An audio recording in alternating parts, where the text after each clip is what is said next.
So you have bots that are actually having conversations, like text conversations with past clients? With everybody, my whole database. So what happens is, like, I wound up getting a listing appointment in Queens Village. Okay. My bot got me the appointment. So the bot took the conversation to the point and said they're ready for me to come over. And then we just came in the morning, we just continued the conversation and scheduled the date and time. How does this even happen?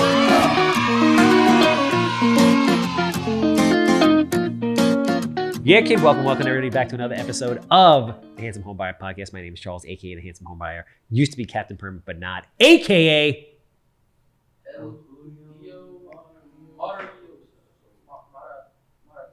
like a big budget movie with a storyline that went nowhere. You have a house that smells like cat pee, dated from the 1960s, mold, nastiness. I'm quick, I'm easy, Lord knows. You're a good time. Oh, all right, cool. I thought you were going to say I wanted to buy it. I want to buy it. 516-777 sold. Notes, land, commercial property. If God created it and it can't be moved, I want to buy it. It's that simple. Obviously, this podcast and every podcast is sponsored by Cardinal Financial. Oh, fuck, man. It's Cardinal Financial, more specifically Sal Rosolo from Cardinal Financial. Do you have a mortgage person screen all of your offers when you're selling houses? I have several, but not to the level of what you do. You got to do it. But a lot of times what I will ask agents to do is give me at least a second pre-approval. Because, that's seriously, the purpose of it is I'm not trying to flip the cooperating agent's buyer over to one of my mortgage people. Mm-hmm. My point is I want at least two different mortgage professionals to vet the consumer. This way I have a higher probability, because in case you deal with a mortgage professional that's not really on point or didn't do their job correctly, at least I have a better shot at having them properly vetted. Statistically proven, that makes total sense. But the problem that I was having, which is why I started working with him, and I don't even care, like, he's not looking to flip them. He just looks through all the docs. We had so many deals fall apart because these guys are giving these people pre-approvals that make no sense. Like, they're not qualified to buy a sandwich. Correct. And they have pre-approvals for $650,000 and they're running around. Well, what's a shame is they're issuing them. Just in the past 3 days, I had a lender. I contacted the lender. He gave the consumer a pre-approval. He did not even pull credit. And the part I was shocked is he admitted it when I spoke to him. Yeah, it's just... He says, I can pull it if you want. I'm like, well, I really would have been nice if you had done your job. Yeah, I don't know how you've done this at the level that you've done this for as long as you've done it for. Not to date you, because you look fantastic, sir. But just so everybody who doesn't know you, Kevin Leatherman, broker owner of Leatherman Homes. You're a legend. You know that. You're the GOAT. I don't know. You're the GOAT of Oceanside and beyond. Okay, thank you. And that's how I see it. So you're current LIBOR Secretary Treasurer. I don't want to screw this up because the list is long but distinguished. Next year, you'll be the president-elect, which means after that, you're going to be the president. Yes. God bless you. Thank you. It's good to be the president. 2020, you were LIBOR's Broker of the Year. 2013, you were the president of the MLS. And you are now recently like a social media guru. And I would like to take a little bit of credit for that, because I feel like you were standing on the edge, and I just... Oh, you kicked me. You gave me a big kick in the ass, but it was a very much needed one. So I do sincerely appreciate that. So I'm getting more comfortable. I hired a videographer. Nice. And I upped my game plan. But with Curator, who's my digital marketing company, I'm going to a whole new level of service starting November 1st. So we're repackaging rebranding the company, and coming out with a whole new website and platform. So basically, we're going to talk about a whole bunch of things, because agents are going to want to watch this, because again, you are one of the greatest that is currently in the game in our market, doing very heavy volume, not for 1 year, 2 years, 3 years, but for I hate to say decades, because I don't want to date you, sir. But it's about 30 years. You've been consistently doing business on an elite level for 30 years. And people are going to know how you go about doing it. But the most exciting part about this is, and we'll talk about this a bunch of times and in depth, but I want to just kind of pop the cherry now on it, is saying that you have so many leads from this machine that you've created that you need agents to basically take them, because you have more buyer and seller leads than you can literally handle physically in a 24-hour, 7-day-a-week. Absolutely. Period. So if you were an agent that would appreciate a broker actually doing something for you, and Lord knows most of them don't do shit for you, reach out to Mr. Leatherman and see what he has to offer. Because if I know that if I was getting into the business and I got the chance to work with greatness and they were just going to pump me full of leads every single day, I don't really think you could ask for more than that. Right. And it's real opportunities. Yeah. So this isn't, here's a desk, here's a phone list and start cold calling. These are incoming leads. Yeah. So yeah, no, this is the real deal. Like you go into your email or however they come in, that is the secret sauce. But you've spent the last 30 years essentially cultivating and building this thing, which would be, I'm curious about. Obviously, I don't want you to give away any trade secrets, but how long did it take you to perfect this thing to the point where you just literally have a machine that you wake up in the morning and there's leads coming in? It's just been constant tweaking. Well, first off, you can't be cheap. So I spend money on technology, I spend money on marketing and keeping in contact with my past clients. Yeah. But I have the relationships now, like we were joking before you stepped into the room, that Monday morning I opened up my email and it was from somebody I'd done a listing preview with about 1.5 years ago. And Oscar, his first words are, "I want to sell." And I said, "This is happy Monday morning." The first email I opened up, and he's now ready. Nice. And ironically, it wasn't for the property that I did the preview for. It's for a different property. He still needs to sell that one. Oh, okay. So here it is. It's just, because sometimes people own more than one property. Of course. And once they're comfortable with you, it's like, it's just another business opportunity. So I know that you sell properties all over the place. I, for some reason, identify you with Oceanside. Is Oceanside, or that particular area of, Oceanside, Rockville Center, Baldwin, is that kind of your home base? I'm based out of Rockville Center, but I've done the most production in my career. I'm tied for the number one community, Rockville Center and Oceanside. Number two is Long Beach and Freeport, but I service all Nassau County and Eastern Queens and Western Suffolk. Okay. So I do that. But right now, recently, I just listed and sold one in Seacliff, just put one under contract in Glen Cove and closing soon. So I do reach out much more. I'm not just pigeonholed in Southwest Nassau County. No, see, the reason why I'm bringing that up is I tell agents all the time, nobody listens to me, that it's really important to just start with a certain geographic area, like of one town. Like for me, my favorite is if I'm going to recommend an agent take over a town right now, my recommendation for anybody who's listening to this is Lindenhurst. And the reason why I think Lindenhurst is like the optimum place is I looked through all the stats. There's like 16,000 houses in Lindenhurst. The average sale price is about $550,000. And the number one agent in Lindenhurst last year sold 7 houses in Lindenhurst, which means it is ripe for a takeover. Sure, absolutely. And it's very easy to become the mayor or mayoress of a town or of an area. You just go in there, you start doing social media and creating content with all the businesses in the area. You advertise there, you join the local chamber of commerce. Like you just become a staple where people can't go out to dinner or do anything without seeing your face. But a lot of people say, well, I don't just want to sell houses in Lindenhurst. I'm like, well, that's not what happens. Ask Kevin Leatherman. I think he's Mr. Oceanside, but he sells houses all over the place. Sure. So when you got into this, right, what was your marketing strategy? Did it just happen to where you're like, I'm going to take over this area and then it's just going to go? Well, actually, I started my real estate career in Long Beach. That's where I started practicing real estate on the Barrier Island. And that's where I also opened up my first office. So my strategy originally was I went after all the co-op and condo and townhouses in Long Beach because I figured a lot of the Long Beach agents preferred to do 1 and 2 family houses because they're a bigger ticket. Okay, that makes sense. Bigger sales price. So I had a niche in co-ops and condos, and to this day, I do about 15, sometimes 20% of my business in co-ops, condos, and HOAs. Really? Which I love because a lot of times you either double end it or they come back to you because you take a young person buying a co-op or a condo.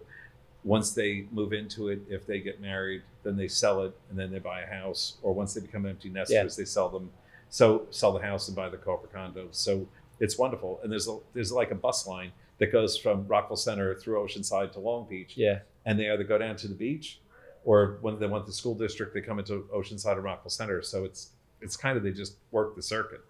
So talk to me about the prospecting. So I just recently finished up doing the top 20 under 40 agents. I do that every year. And we talk about prospecting and everybody has like their own little niche. Who does open houses, who does cold calling, who does door knocking, who does charity events and meets people, whatever. Talk about, your prospecting process. Is it that you've built this digital machine, it just brings in the leads, or like Larry Theodore, Larry Theodore? Yes, of course. Legend. Mr. Farmingdale. Mr. Farmingdale. I had him on a few years back, and he told me that every night at 6:00, he waves to his wife from the window. He goes into his little man cave in the back. He takes his crates out with his contacts, and he records every conversation he ever had, and he cold calls these people for 2 hours a day, every single day. That's his shtick. Yes. What are you doing? I'm embarrassed. And I know other people you've had on your podcast do that also, but I don't do that. That's not a bad thing. I don't have time to do that. It's not. I wish I had time to do that. That's why if I hired some more salespeople, if I did that, I could pull in more business. But I don't have time to do that because I can't handle what's coming in. Okay. And this is all based on your digital strategy. My digital strategy also, it's like keeping in contact with my past clients. Like I have past clients that call me up and they just keep me busy with, referring me, more and more business. But see, okay, so that makes sense. I mean, you've been doing this for 30 years. You've done a lot of business and it just builds upon each other and it's referrals and all that stuff. Yes. But I think what a lot of agents fall short on two major things. One, follow-up. That's for damn sure.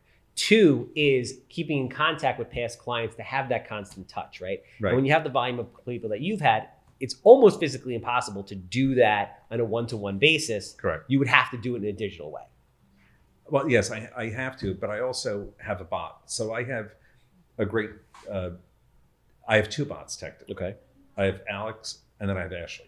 So when you say bot, like artificial intelligence. Oh, okay. Yeah. Robot. Alex and Ashley? Yeah, Alex and Ashley. so the best part though is when I have leads coming in or past clients coming in, sometimes we have to mute the bot. But there's thousands of conversations going on with the bot. And sometimes the bot takes the conversation, goes off the track. So you have bots that are actually having conversations, like text conversations with past clients? With everybody, my whole database. So what happens is, like, I wound up getting a listing appointment in Queens Village. Okay. My bot got me the appointment. So the bot took the conversation to the point and said they're ready for me to come over. And then we just came in the morning. We just continued the conversation and scheduled the date and time. How does this even happen? Oh, because we have all sorts of scripts. Again, Curator is a digital marketing company. They're also like my sales coach. Okay. And so what I do with them, they're wonderful. That's Chris Smith and Jimmy Mackin. Jimmy Mackin's the CEO. Do they only do this stuff for real estate agents or they do it for different companies? They originally just did it for real estate companies. Now they're doing other industries. They do real estate investors?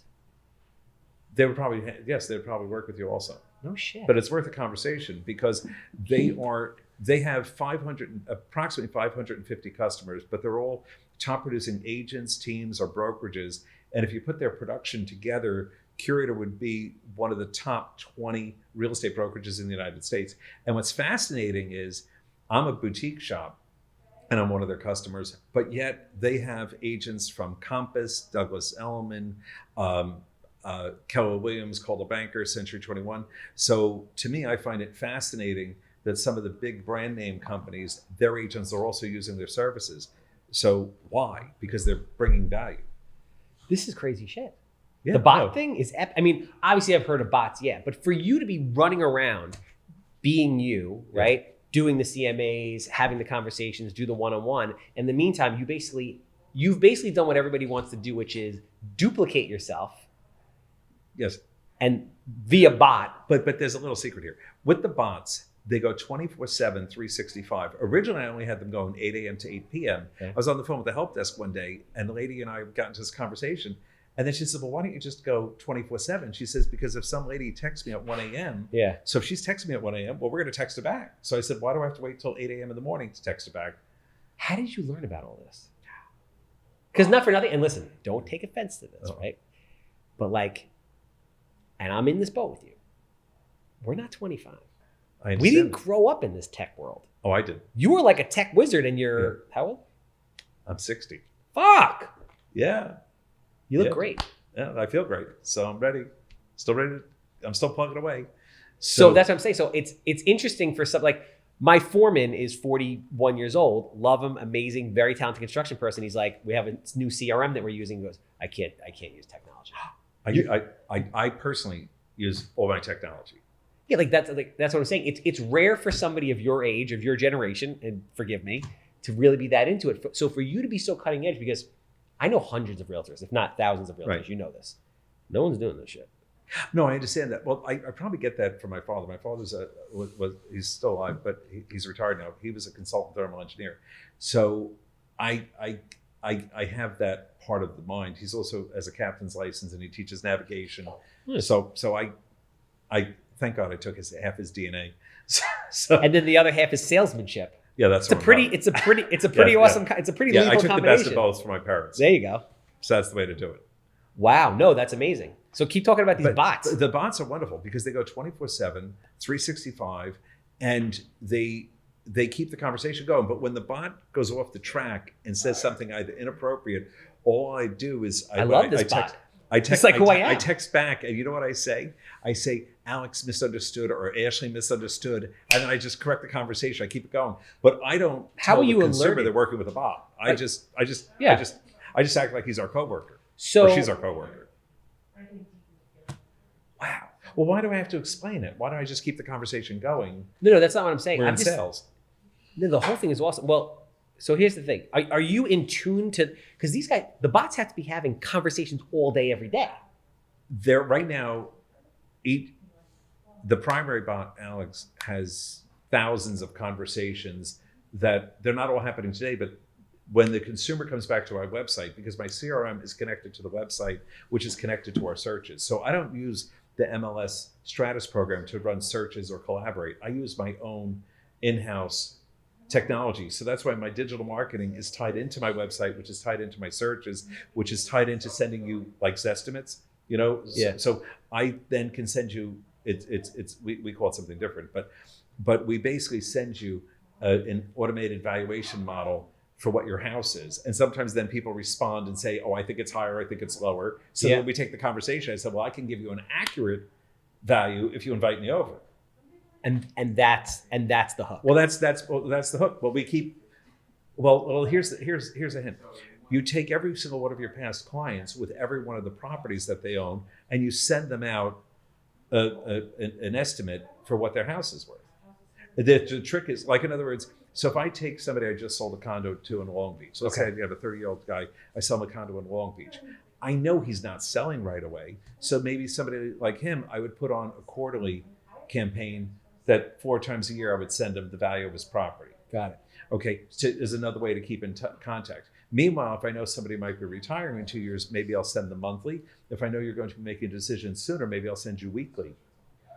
Got it. You know, to keep you informed. Because what does everybody do on their smartphone? Everybody who has money in a 401k or a retirement plan, or in the stock market with your brokerage, or with cryptocurrencies and whatnot, Looks at it every day. yet everybody who's on their phone all the time looking at the value. So why would I not send you the value of your real estate assets? So, and this is the only people you send this to are past clients And prospects. and prospects. And the prospects, We send it to anybody that, if we can identify your name with an email address and a property, you're getting okay. So information. basically, you have guys that are doing lead gen that are supplying you with that information, and you're just blasting the world with this is what we think your house is worth, which is brilliant because the part that you're allowed to like respond and correct is what Zillow does, which is brilliant. That's how they get the data. So they'll go and say, oh, 123 Main Street's worth $475,000.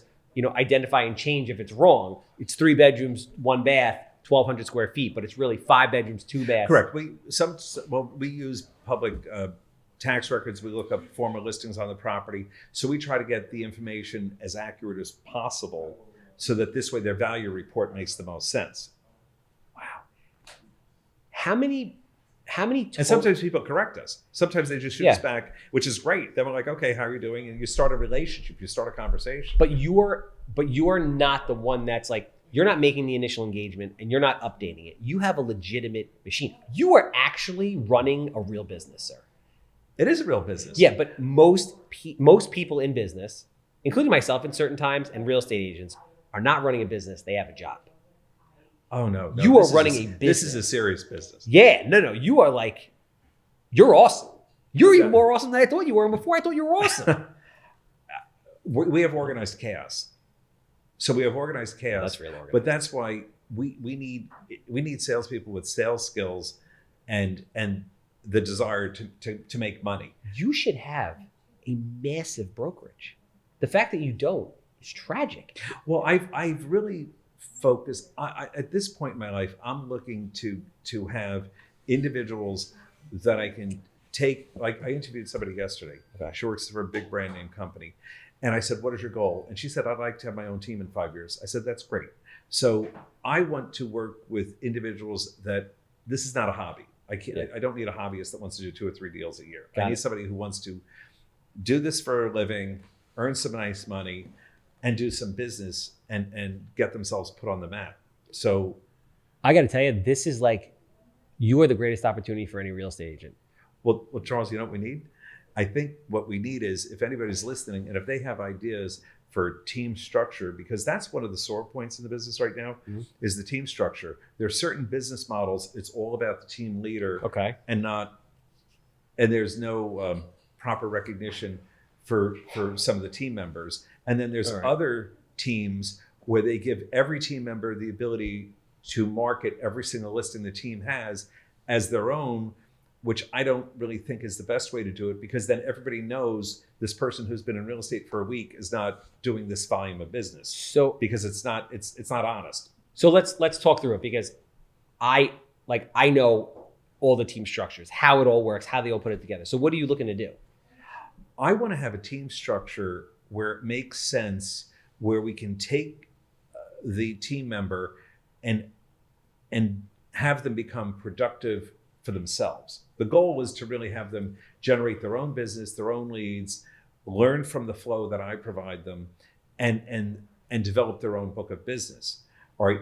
But what I want to be careful about is I don't want to take all the production I'm doing, take a brand new person and say, okay, we're going to take all my production and put it on their social media and make it look like they're doing all this business, because it's not honest. And I don't think their sphere of influence would believe it. So you want to make sure you give them an opportunity, but it has to be balanced, or at least if they want to market your listings, then just be honest and say they're a team listing, and you're part of the team. But I don't think that's a problem. I think usually in a team scenario, the team leader is the one that is doing that, not the team members. Like the team members aren't saying, oh, this is my listing, this is my listing. The team leader is the one saying, oh, this is mine, to make themselves look better. But the individual agents under the team leader, they're usually not doing that. So that's not a problem. Well, so, the interesting some thing do, is, some don't. The interesting thing is, so basically, are you a fan of Zillow? No. Okay. So Zillow, I don't know a ton about, but I'm starting to learn about Zillow. Fucking brilliant. You see this new thing that they're doing now with the whole commission thing? But wait, brilliant for who? Brilliant for Zillow. Brilliant for themselves. Yes, but think about this. If you're Zillow, like Zillow literally is this close to being the largest brokerage in the country. And I didn't understand exactly how they were doing it until they started doing this thing that they're testing now with the commission split rather than the pay to play. Did you see this? No, you're talking about the flex plan?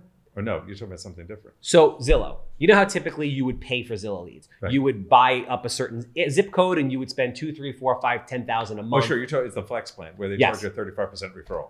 Okay, yeah, but now they're doing the 35% referral in lieu of that. Correct. So now they're basically you in a sense. They're basically you. You and them are like the same. You're there already, but they're like trying to get there, which is there'll be a point where they'll turn around and say, hey, agent who's on a team, who's paying, XYZ brokerage X% plus their team leader Y% plus us now 35%, and they're really only taking home 40% of this deal. You could be a Zillow agent. We will pump you full with leads, and we're going to charge you the same 35% that we charge now. And Zillow will take over the country. Well, it's a twist on Redfin. And I don't know if you know, many years ago when Redfin first came to Long Island, I was a Redfin partner agent. Okay. And before they hired all their local salespeople, my best year with them, I did 22 deals from them. Wow. All right. And they used to pump me with business. And it was great. And then all of a sudden they started hiring their own people, and they're a great company, don't get me wrong. But I might even technically be on the roster, but I haven't taken a lead from them in years. But then they would start calling me, at 5:05 on a 3-day holiday weekend. I was like, oh, come on, guys. You keep, so the only time they ever gave me opportunity was like Labor Day weekend, July 4th weekend. And I was like, you know what? So, because they really just took care of their own full-time people. But what I think though, their agent, their partner agent, where you don't work for them, but they give you leads.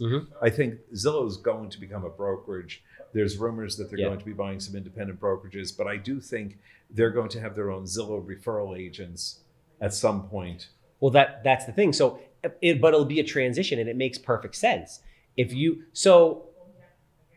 What's the value that a broker provides? And this is interesting, and I'll tell you this if you're interested in it. Is I've been doing polls the last few weeks because I find it fascinating as to what the 5 most important things that an agent looks for in a broker. And for me, I'm like, if you're an agent that's doing any level of business, I think Split is really, where it's at for those people. If you're doing business, yes. If you're doing business. But you would be shocked. Like, nobody cared. Like, Split was number 5.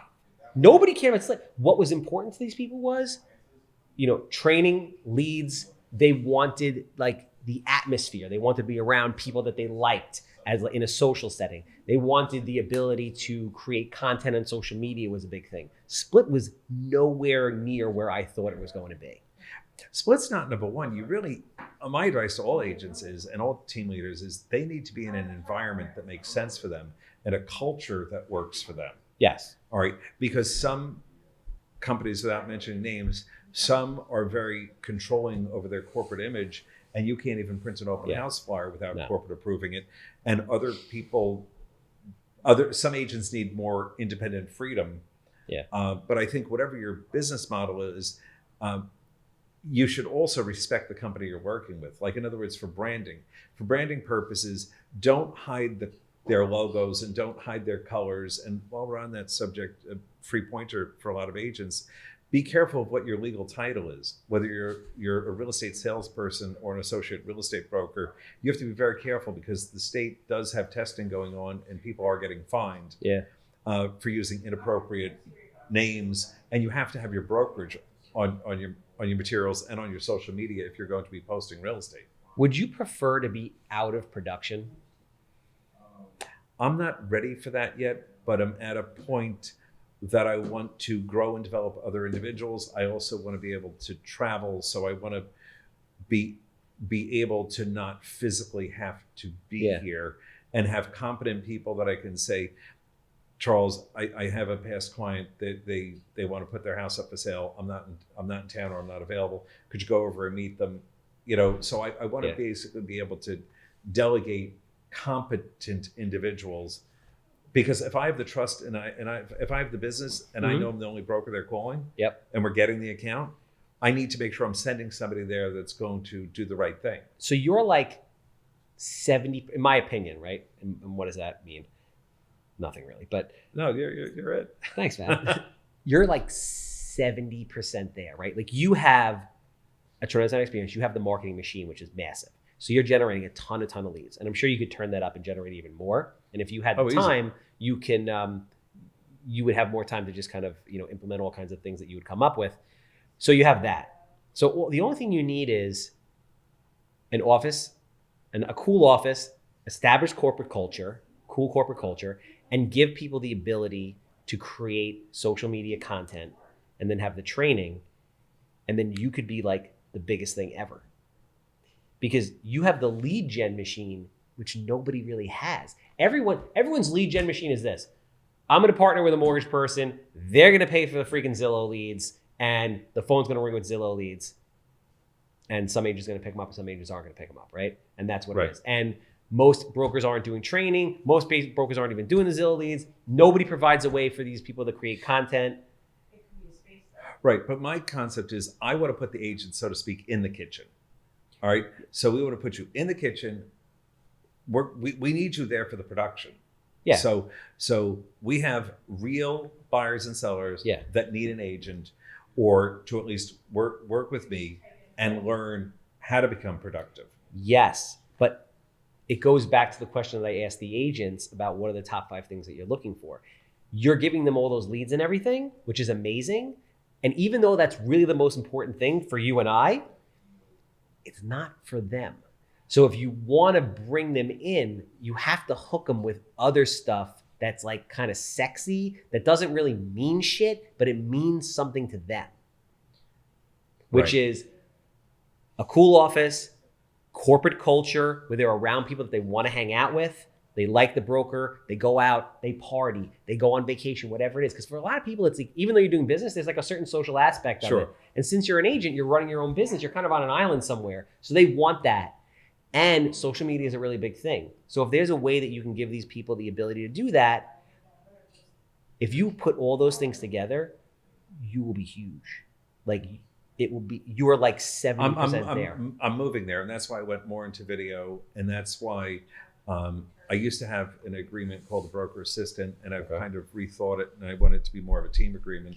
So that's where I'm going, and I get input from friends in the business with different business models for trying to figure out the correct balance for teams. Like you could easily have 500 agents. It's very easy. Like you would have to move mostly, if not all, out of production. Like you wouldn't be able to do the same production, because at that point you're in the business of cultivating agents, right? Yes. But you're very close. Well, I'm very close. Well, you know what it is? It's like I'm very, very fortunate, because when I go on, this is embarrassing. And there's so many agents I know, and they'll say, well, what do you bring on a listing appointment? I'm like, I bring me. Yeah. You know, and it's like, yeah, I have a trifold brochure for the company and business card, but everybody else is like, well, I do a CMA and I bind it, and I have a little secret for you. I don't give them a paper CMA. All my clients, I do a two-step. I go look at the property, come back, do my analysis, and I email it to them. Okay. And then if you want to hire me, 99% of my clients, they electronically sign all the paperwork. You're not If you want me to come back, I'll come back to sign. You're not signing them. You're not signing them on the spot when you go to see them? No. Really? I don't even ask. That's actually really interesting. I don't even ask. It kind of goes against everything in sales. Yes. I do not even ask for them. What's your conversion rate? What's your conversion rate when you're in the door? Do you know? Oh, when I'm in the door. Like they call you, come over here. What's your conversion rate? Any idea? It's very high. I wouldn't be surprised if I get 3 out of 4 listings that I go on. That's a lot. Yeah, so it's and they're basically sold before you walk in the door for all intents and purposes. Well, I like one in Seacliff. My bot is the one that basically got me the appointment, and the lady interviewed 6 brokerages, some of which were in Seacliff. And she said, I was the only one that reached out to her. She called the other 5 agents. All right. And we went back and forth, and the lady's lovely. She's one of my favorite clients. And they've had the house since 1965. And she kept on going over, what's the point of difference? What's the point of difference? And it wound up, it's just wonderful. So not only did I get that account, but I wound up getting a cash buyer for it. Do you write all the scripts? Like all the scripts that like Alex and who's it? Alex and Amanda? Ashley. Alex and Ashley. Do you wrote those scripts basically? The ones for Ashley, no. The ones for Alex, yes. Like- But also, it's the artificial intelligence. They have It learns their own. It's learned. Oh, It learns, and that's why sometimes you can give the bots a corrective. In other words, if you want them not to do a certain behavior in the future, you can give them a corrective. They get smarter over time. Who freaking needs people? This is nuts. It's like why use people? But that's why, by the way, on a very serious level, because I have this platform, I need agents that work with me on these leads. They have to use our platform, because why would you not use the platform? The bot's helping you, and all of our marketing that we do, and when we send out searches. So in other words, if somebody looks at this estimate that I send them and they go back into our website, we get email notifications that they were in there looking at 11 o'clock last night. So we know who's coming back into the market. We get notifications every single day. We have incoming emails with notifications with our buyers and seller prospects that are looking online. So we then touch base, and I'll say, hey, Charles, were you just browsing, or are you coming back into the market? And you have the ability also with this machine essentially to target different geographic areas if you want to expand based on the number and location of your agents. Oh, absolutely. This is the most awesome thing ever. Like nobody does this. You realize that, right? Yeah. No. This is beyond awesome.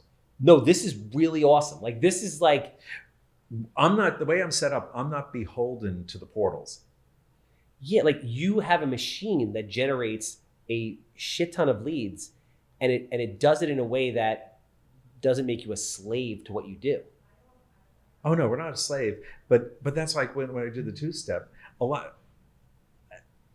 Well, I don't need to like really ask for the business. Then I send them an email. I let them know all the parameters. I tell them what I charge, and what I recommend for pricing. But I don't hawk them.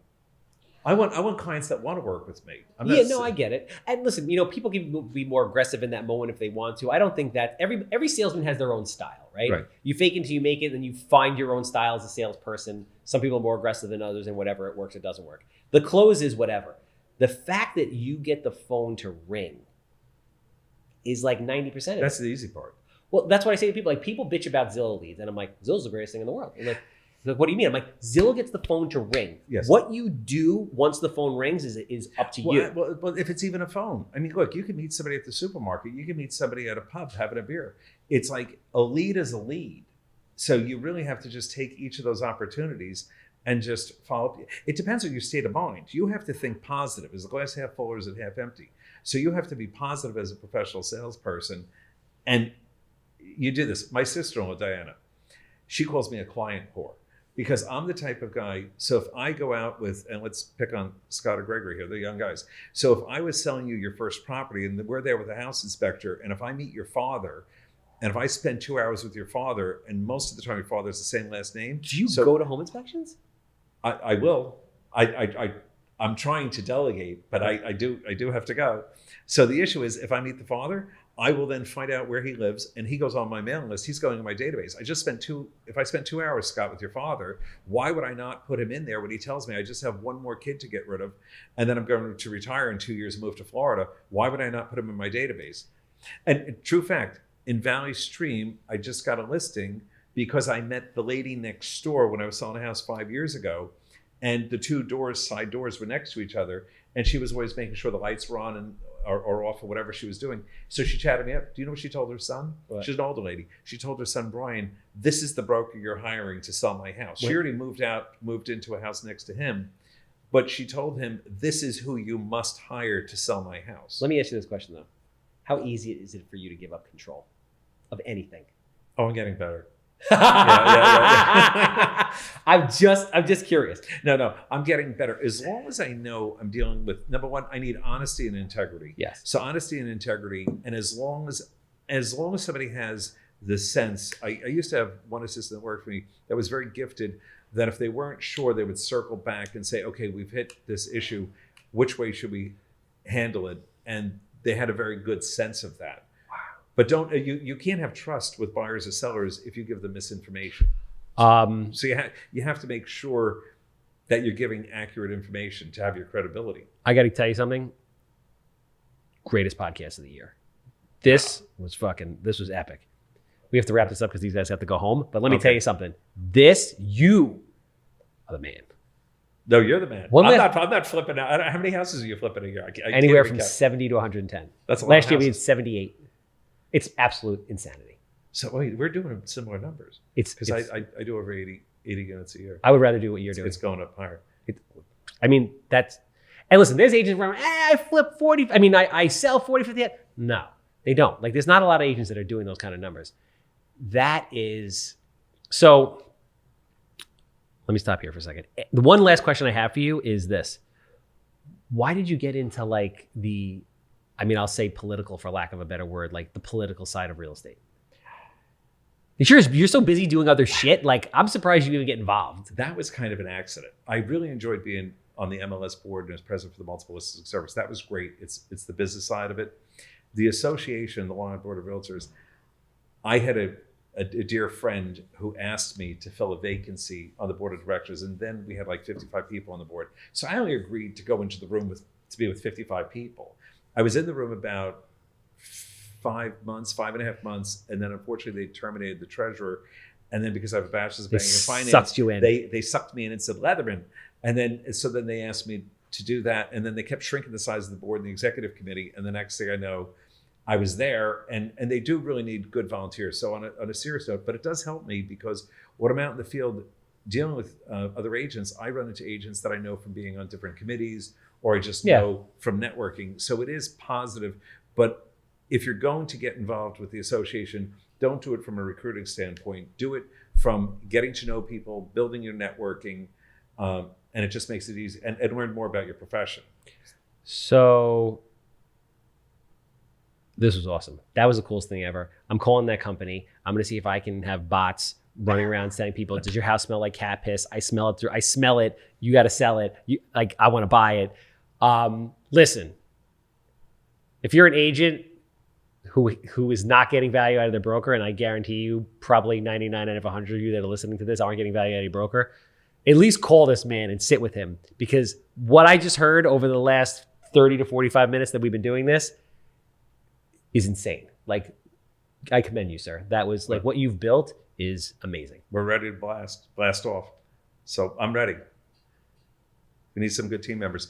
If anybody's trying to reach me, my personal cell is the best way for a confidential call or text, 516-984-1815. Again, 516-984-1815. Kevin Leatherman, thank you. If you have a house that smells like cat pee, I'm also ready to buy it. 516-777-SOLD. That's a wrap. Thank you.